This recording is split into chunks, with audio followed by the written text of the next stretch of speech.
Hello student, I am Dr. Syed Imran and we are studying the concepts of biology. हम सबसे पहले chapter शुरू करेंगे morphology of flowering plant, जो botany में सबसे ज़्यादा बेसिक चैप्टर होता है, जिसमें हम प्लांट्स के अलग अलग पार्ट्स का स्टडी करेंगे, जैसे कि रूट, स्टेम, लीव्स। इन ऑर्गन का ओरिजिन कैसा हुआ हम वो स्टडी करेंगे। हम ये देखेंगे कि इन ऑर्गन्स का बेसिक फंक्शन क्या है। अगर कोई ऑर्गन अपना बेसिक फंक्शन परफॉर्म ना करे तो वो किस तरह से मॉडिफाई होता है।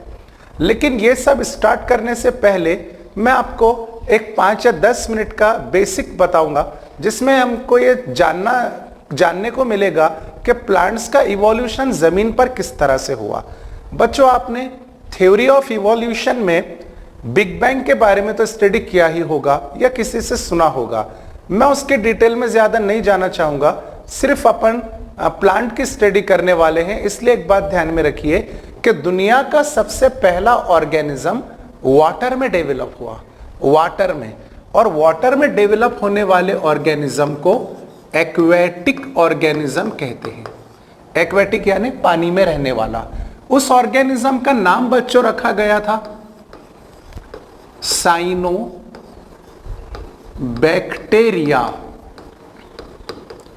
बैक्टीरिया क्योंकि वो ऑर्गेनिज्म एक ही सेल से बना हुआ था।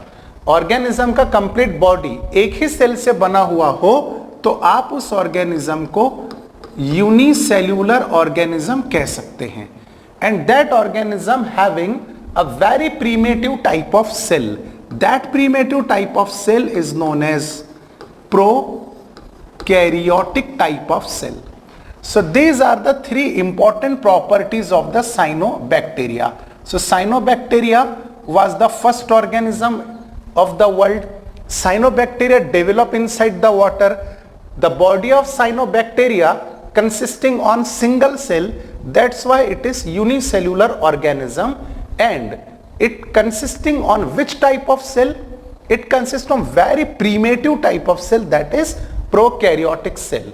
अभी साइनोबैक्टीरिया जब वाटर के अंदर रहता है तो इस साइनोबैक्टीरिया को बहुत सारी दिक्कतें आती है, बहुत सारी तकलीफ होती है। पूरे समंदर में साइनोबैक्टीरिया अकेला ऑर्गेनिज्म है, तो ये ख्वाहिश करता है कि मुझे ग्रुप ऑफ ऑर्गेनिज्म मिल जाए जिनसे मैं बातचीत कर सकूं, जिनसे मैं हंसी मजाक कर सकूं, अपने ख्यालात शेयर कर सकूं। क्योंकि अकेला इंसान भी अगर एक घर के अंदर बंद है तो काफी बोर हो जाता है। आपने ये कई मर्तबा ऑब्जर्व किए होंगे। और साइनोबैक्टीरिया को वाटर से भी थोड़ी बहुत तकलीफ थी, क्योंकि वाटर जैसा जैसा फ्लोट होता है साइनोबैक्टीरिया भी उसके साथ साथ फ्लोट होता है। यानी साइनोबैक्टीरिया अपनी मर्जी से एक जगह पर स्टंट नहीं रह सकता। तो साइनोबैक्टीरिया को बच्चों 2 बात की तकलीफ थी, एक कि वो अकेला था यूनिसेल्यूलर, और दूसरा एक्वेटिक होने के कारण वो फ्री फ्लोटिंग ऑर्गेनिज्म था। साइनोबैक्टीरिया की दोनों कंप्लेंट नेचर ने, कुदरत ने एक्सेप्ट की और एक एक करके दोनों तकलीफें दूर की। सबसे पहले साइनोबैक्टीरिया को यूनिसेल्यूलर से मल्टीसेल्यूलर बनाया गया। और बच्चों याद रखिए, लिखते जाइए आप साथ ही साथ, कि साइनोबैक्टीरिया को जब यूनिसेल्यूलर से मल्टीसेल्यूलर बनाया गया, मल्टी मतलब मैनी, बहुत सारे सेल्स, तो उसी समय साइनोबैक्टीरिया का टाइप ऑफ सेल भी चेंज कर दिया गया। Cyanobacteria when become multicellular, simultaneously the type of cell also get change. Primitive cell से अब एडवांस सेल डेवलप कर दिया गया, and that advance cell is called as eukaryotic cell. अब साइनोबैक्टीरिया में बहुत सारे सेल्स आ गए, सब एक दूसरे से अपने ख्यालात शेयर कर सकते हैं, सब बातचीत कर सकते हैं, एक दूसरे से हंसी मजाक कर सकते हैं, खुशहाल जिंदगी जी सकते हैं। साइनोबैक्टीरिया को डेवलप किया गया एक अनदर ग्रुप ऑफ ऑर्गेनिज्म में, और बच्चों उस ग्रुप ऑफ ऑर्गेनिज्म का नाम रख दिया गया अल्गी। क्या नाम रख दिया गया? Algae. So this algae is developed from the cyanobacteria. Algae is multicellular organism and it contain which kind of cell? Eukaryotic, advanced type of cell. लेकिन जैसा बच्चों मैं आपको बताया कि साइनोबैक्टीरिया बैक्टीरिया की दो कंप्लेंट्स थी, दोनों कंप्लेंट एक एक करके दूर की गई। पहली कंप्लेंट यूनिसेलुलरिटी टू मल्टीसेलुलरिटी, लेकिन दूसरी कंप्लेंट अभी इसकी बाकी है, और वो दूसरी कंप्लेंट कौन सी है बच्चों, बोलो? Yes, very good, aquatic cyanobacteria. Algae जो है, सॉरी, अलगी अभी भी कहां पर रहता है? वाटर में। Most of the algae living in the water, that is aquatic organism. अब अलगी की दूसरी कंप्लेंट भी फुलफिल की गई और अलगी को वाटर से निकालकर समंदर के किनारे रख दिया गया। अब देखिए बच्चों, समंदर का जो किनारा होता है वहां पर मॉइस्ट सॉइल होती है, यानी कि गीली जमीन, जहां पर एकदम जीरो वाटर रहेगा ऐसा भी नहीं है, एकदम ज्यादा ड्राइनेस रहेगा ऐसा भी नहीं है, दैट इज इंटरमीडिएट कंडीशन, कीचड़ जिसको आप कह सकते हैं, जो किनारे पे रहता है। अलगी को वाटर से निकालकर, समंदर से निकालकर, रिवर पॉन्ड से निकालकर किनारे पर यानी वाटर बैंक पे रख दिया गया, मॉइस्ट सॉइल पे रख दिया गया, और फिर उसका नाम भी चेंज हो गया, नाम पड़ गया ब्रायोफाइटा। ओके, अभी ब्रायोफाइटा की मल्टीसेलुलरिटी एज इट इज रहेगी, मतलब algae is multicellular, so bryophyta is also multicellular. Algae contain advanced type of cell, eukaryotic cell. Bryophyta also contain advanced type of cell, that is eukaryotic type of cell. But bryophyta is no more living in the water, it live on the moist soil. That's why bryophyta is also called as amphibian of plant kingdom. आपने animals के अंदर amphibians का नाम सुना होगा, जैसा frog amphibian होता है, उसके बाद में जो मगरमच्छ होता है एम्फीबियन है, स्नेक वगैरह। प्लांट में भी एम्फीबियन का एक ग्रुप है, and that group is called as bryophyta, which is amphibian of the plant kingdom. तो ये पॉइंट आपको बहुत अच्छे से बच्चों याद रखना है। इसमें क्वेश्चन पूछते हैं कि who is the amphibians of plant kingdom. So bryophyta is the amphibian of plant kingdom. अभी ब्रायोफाइटा का जो बॉडी था वो बॉडी एकदम रैंडम था, अलगी की तरह। अलगी का भी बॉडी कुछ इसी तरीके से है, लेकिन दोनों के बॉडी में मेन डिफरेंस ये है, सेल्स बहुत सारे हैं, मल्टी सेल्यूलर। पहली हमने यहां पे लिखा bryophyta is also multi cellular, but the main difference is body of algae is very thin and body of bryophyta is thicker than algae.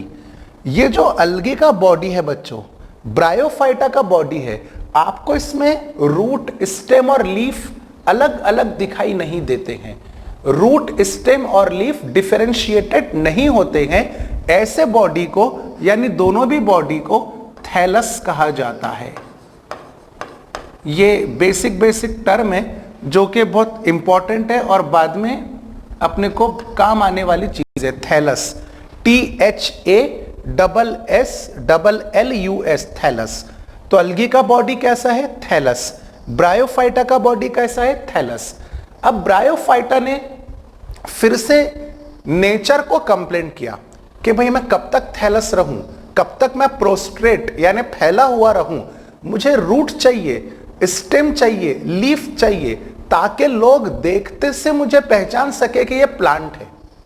अब नेचर ऐसी चीज है जो हर किसी की कंप्लेंट को सुनती भी है और उसे क्यूर भी करती है।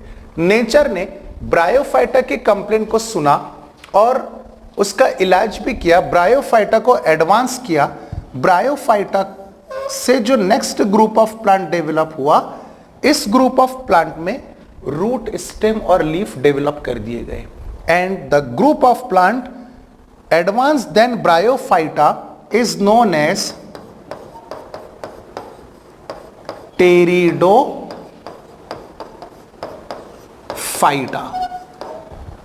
आपको यह याद रखना है कि टेरिडोफाइटा अब तक के सबसे पहला ऐसा ग्रुप ऑफ प्लांट है जिसमें रूट, स्टेम और लीव्स जैसे स्ट्रक्चर डेवलप किए गए। दूसरा इंपॉर्टेंट पॉइंट, टेरिडोफाइटा ऐसा पहला ग्रुप ऑफ प्लांट है जिसमें जाइलम और फ्लोएम पहली मर्तबा डेवलप हुए।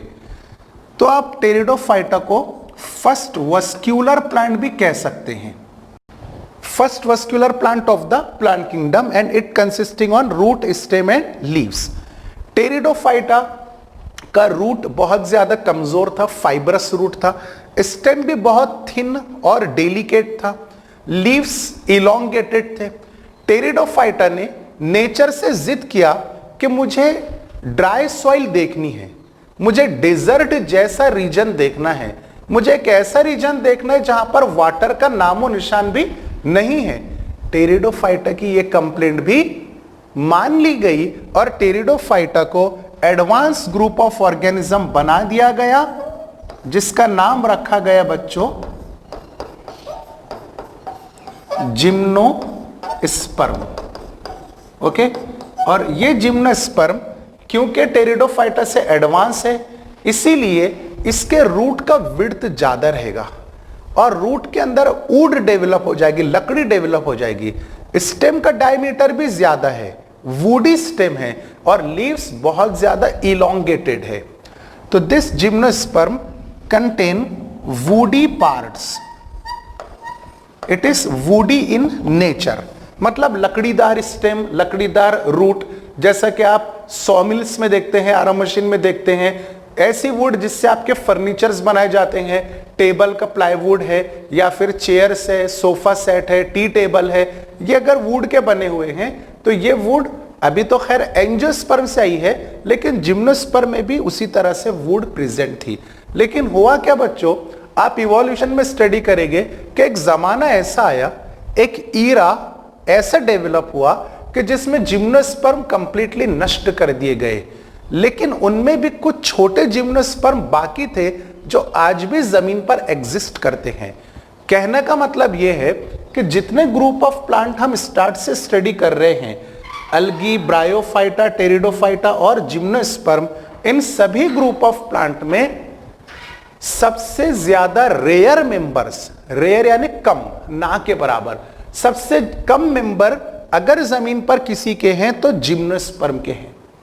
टेरिडोफाइटा के मेंबर ज्यादा है, ब्रायोफाइटा, अल्गी के मेंबर कंपैरेटिवली ज्यादा है, मिनिमम मेंबर किसके हैं, जिम्नोस्पर्म के।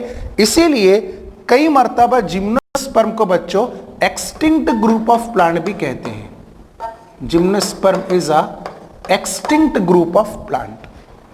Ginkgo biloba, cycas, Pinus, नीटम, Cedrus and so on, सिर्फ ये कुछ चुनिंदा मेंबर जिम्नोस्पर्म के प्रेजेंट है। अभी देखो जिम्नोस्पर्म, यहां पे स्पर्म जो टर्म है, ये स्पर्म का मतलब यहां पे लिया जाएगा बच्चों सीड्स। ओके, सीड, और जिम्नो का मतलब होता है नेकेड, नेकेड का मतलब होता है खुला, naked is also called as open. यानी जिम्नोस्पर्म का जो ट्री है उसको सीड तो लगते हैं, no doubt seeds are develop on the gymnosperm, but these seeds are not encloses in the cover.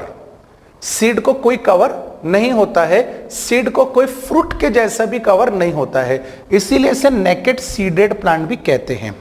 Gymnosperm को खत्म करने के बाद ऐसा नहीं कि प्लांट पूरे पूरे एंड हो गए, नेचर ने, कुदरत ने एनिमल्स के लिए जिम्नोस्पर्म से भी ज्यादा एडवांस ग्रुप ऑफ प्लांट को डेवलप किए, और उस सबसे ज्यादा एडवांस ग्रुप ऑफ प्लांट का नाम बच्चों रखा गया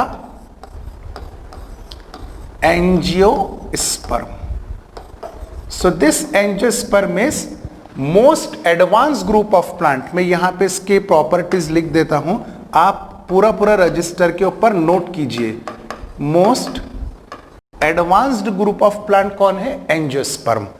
यहां पर भी ये जो टर्म है स्पर्म, स्पर्म का मतलब फिर से बच्चों क्या लिया जाएगा, सीड, और एंजियो का मतलब होता है क्लोज्ड। क्लोज्ड का मतलब क्या होगा यहां पे, कि सीड फ्रूट के अंदर बंद है। एग्जाम्पल, आप जितने फ्रूट्स देखते हैं या आप जितने वेजिटेबल्स देखते हैं, उनमें सब में एक कॉमन चीज होती है कि सीड फ्रूट के अंदर क्लोज होता है। एग्जाम्पल, आपने मिर्च देखी, हरी मिर्ची या फिर लाल मिर्ची, रेड चिल्ली, उसमें सीड फ्रूट के अंदर क्लोज होते हैं। आप जाम खाते हैं, guava, seeds are close inside the fruit. आप मैंगो खाते हैं तो seed of the mango is also close inside the fruit.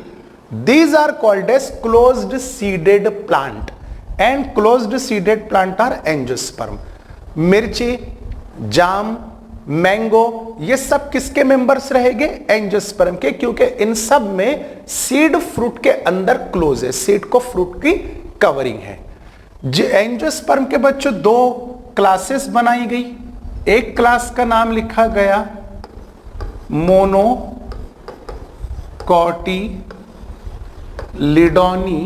और नेक्स्ट क्लास का नाम दिया गया डाइकोटिलीडोनी।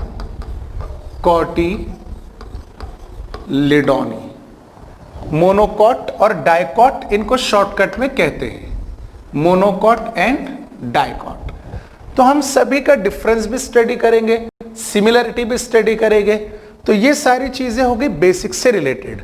एक मर्तबा आप देखें, मैं फिर से एक्सप्लेन कर देता हूं। हमने स्टार्ट किया इवोल्यूशन ऑफ प्लांट से, यानी प्लांट किंगडम। ये प्लांट किंगडम के सब मेन मेंबर्स हैं, okay.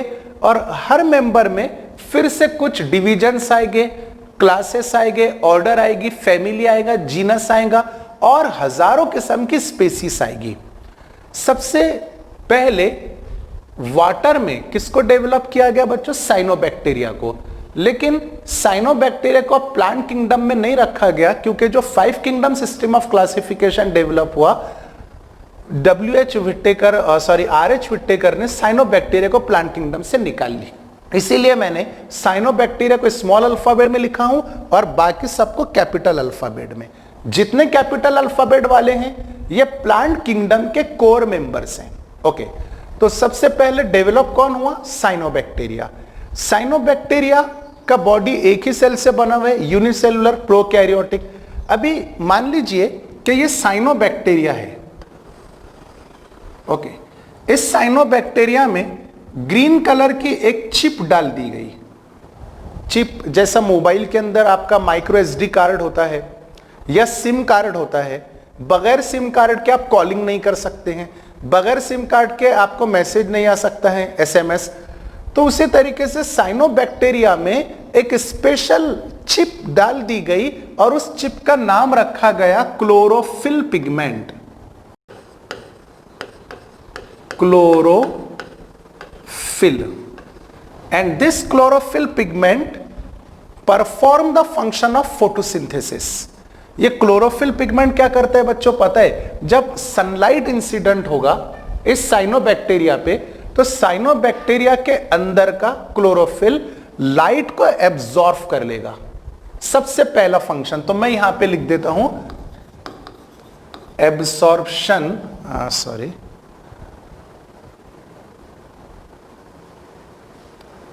First function of cyanobacteria is absorption of light. जो सनलाइट इंसिडेंट हुआ, साइनोबैक्टीरिया के अंदर की जो चिप है उसने लाइट को क्या कर लिया? एब्जॉर्ब। लाइट एब्जॉर्ब करने के बाद नेचर ने साइनोबैक्टीरिया से कहा कि जैसे लाइट तेरे अंदर आया उसी से अपना फूड प्रिपेयर कर ले, उसी से अपना फूड प्रिपेयर कर ले। So second function of the cyanobacteria is preparation of food. ये एक्वेटिक में थोड़ी देर के लिए रब कर देता हूं यहां से।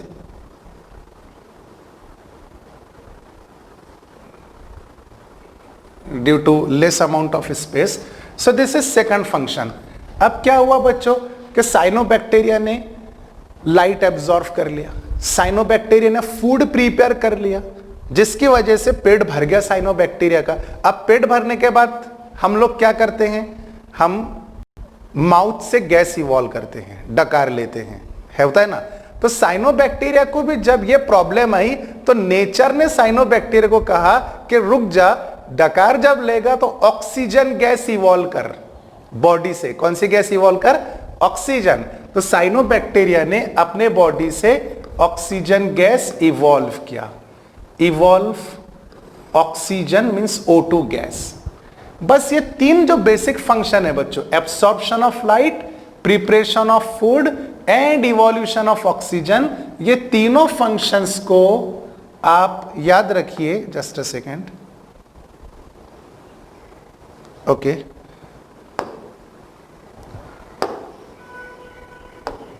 ये तीनों फंक्शंस को कॉमनली एक ही वर्ड के अंदर मैं कन्वर्ट कर देता हूं, आप याद रखिए। तीनों फंक्शन को मिलाकर नाम दिया जाएगा बच्चों फोटोसिंथेसिस। कई स्टूडेंट जो नीट का प्रिपरेशन करते हैं, जो रिपीट करते हैं नीट को, वो जब ये बातें सुनते हैं तो कहते हैं कि सर ये इतना आसान है क्या? ये इतना आसान ही है, सिर्फ अपने को एक सही गाइडलाइन मिलनी चाहिए, एक सही लिंक मिलनी चाहिए कि कौन से टॉपिक को कैसे सीक्वेंस में स्टडी करना है।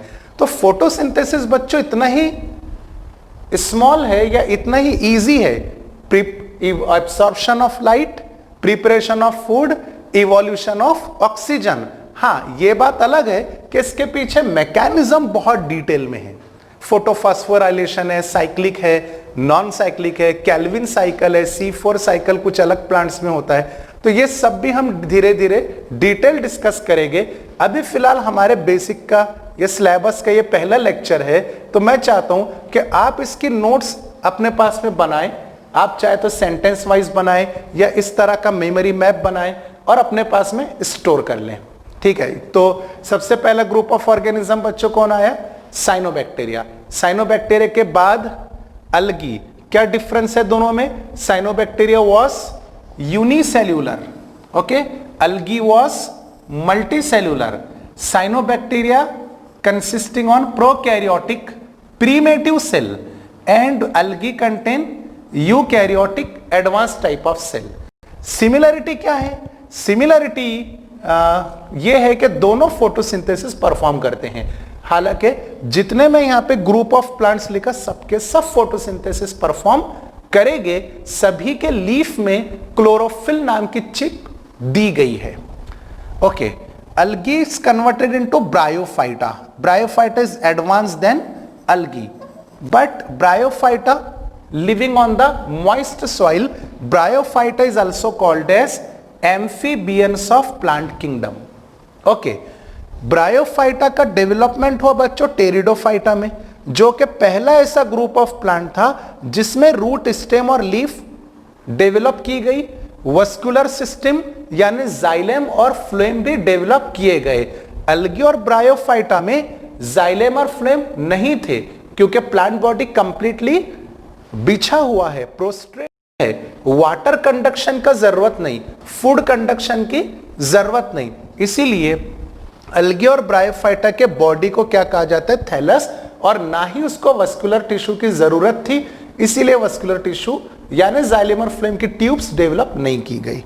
तो खैर, pteridophyta which is first vascular plant get again advanced into gymnosperm, okay. Gymno का मतलब होता है नेकेड और open, sperm means seeded. It is woody plant but having very few members, therefore it is called as extinct group of plant. Now this gymnosperm get developed into the most advanced group of plant. आप जितने plants जमीन पर देखते हैं 90 to 95% plant angiosperm के member आप देखते हैं। तो जमीन पर सबसे ज्यादा मेंबर किसके हैं बच्चों? एंजियोस्पर्म के, जिसमें सीड खुला नहीं होता है, सीड फ्रूट में बंद होता है। It is closed seeded plant. Angiosperm की दो मेजर क्लासेस की गई, मोनोकॉट और डाइकॉट। अब मैं आपको एक और चीज यहां पे एक्सप्लेन करूं। ये पेज ऊपर कैसे जाएगा सर?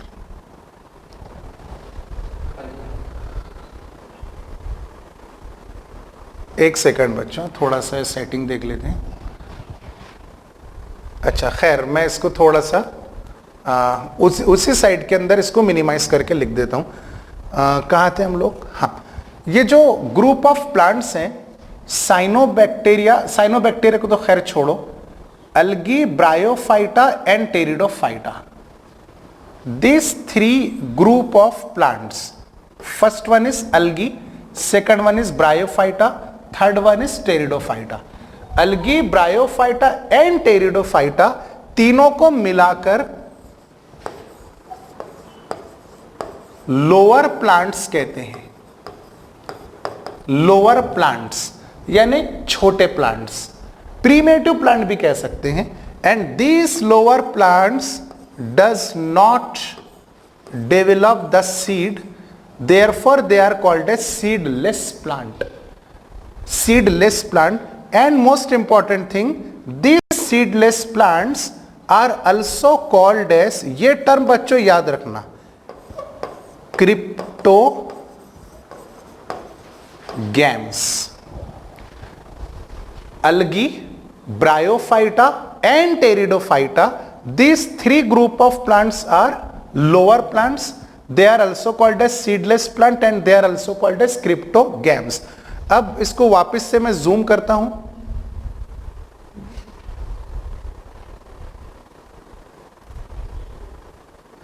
आ जाइए जिम्नोस्पर्म और एंजियोस्पर्म की तरफ। तो बच्चों देखिए, gymnosperm and angiosperm, this two group of plant develop the seed. ये एक अलग बात है कि जिम्नोस्पर्म का सीड नेकेड होता है, एंजियोस्पर्म का सीड क्लोज्ड होता है, लेकिन दोनों ग्रुप ऑफ प्लांट में सीड डेवलप होता है। इसीलिए जिम्नोस्पर्म और एंजियोस्पर्म दोनों को मिलाकर के नाम दिया जाएगा फेनेरोगैम्स। और कुछ टेक्सोनॉमिस्ट लोगों ने फेनेरोगैम्स का दूसरा एक और नाम दिया है स्पर्मेटोफाइटा। स्पर्मेटोफाइटा। सो आप इसकी नोट्स प्रिपेयर करें, सारे पॉइंट अपने पास में रखें, इसको बार बार रिवाइज करते रहें ताकि टेस्ट में आपको बहुत ज्यादा आसानी जाए। यहां पर हम लोग लेक्चर स्टॉप करते हैं और नेक्स्ट लेक्चर में हम डिटेल स्टडी करेंगे बच्चों एंजियोस्पर्म की, जो कि हमारा टारगेटेड ग्रुप ऑफ ऑर्गेनिज्म है। Thank you very much.